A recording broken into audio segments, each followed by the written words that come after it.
Hello दोस्तों, आज हम क्लास 9th के चैप्टर नंबर 1 नंबर सिस्टम को पढ़ेंगे और उसमें कुछ जो टर्म यूज़ होने वाले हैं उन टर्म्स के बारे में जानेंगे। तो सबसे पहली टर्म इधर यूज़ होती है नेचुरल नंबर। तो नेचुरल नंबर कौन से नंबर होते हैं?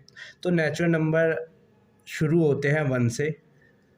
नेचुरल नंबर की बात करो तो ये 1 से शुरू होंगे। 1 2 3 4 5 6 7 गिनते जाओ इन्फिनिटी तक। इन्फिनिटी मतलब अनंत तक, 10 11 12 100 1000 1000 1 2 3 4 इन्फिनिटी तक। 1 से इन्फिनिटी तक के नंबर क्या कहलाएंगे? Natural number.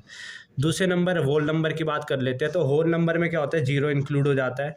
0 1 2 3 4 5 6 7 और गिनते जाओ इन्फिनिटी तक। होल नंबर में क्या होगा? जीरो ऐड हो जाएगा। नेचुरल नंबर 1 से शुरू होते हैं, इन्फिनिटी तक जाते हैं।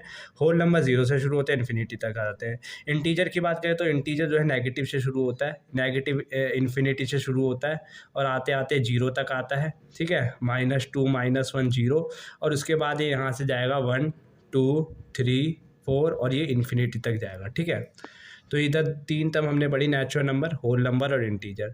नेचुरल नंबर 1 से शुरू होते हैं, इन्फिनिटी तक जाते हैं।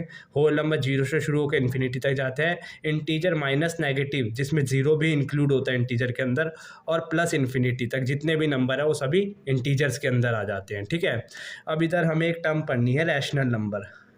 तो एक टर्म आएगी आगे, रैशनल नंबर, जो कि सबसे इंपॉर्टेंट टर्म है इस चैप्टर की, रैशनल नंबर।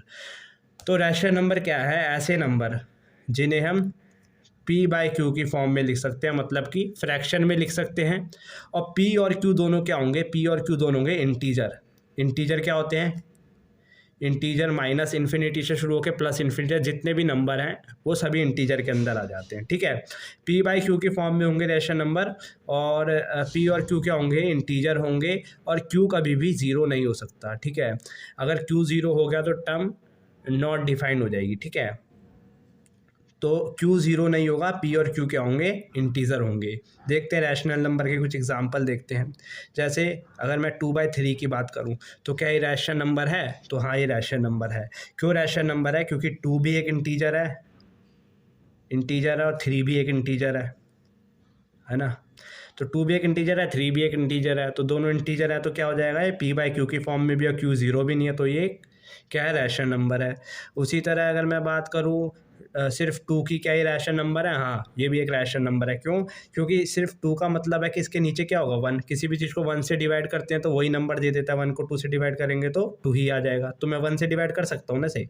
तो ये भी 1 भी क्या है? एक इंटीजर है, और 2 भी क्या है? एक इंटीजर है, और दोनों p/q की फॉर्म में भी है, फ्रैक्शन की फॉर्म में है। नीचे q भी ज़ीरो भी नहीं है। ठीक है, जितने भी टर्म है फ्रैक्शन वाली, देखो 3/4 ये भी एक रैशनल नंबर है ना।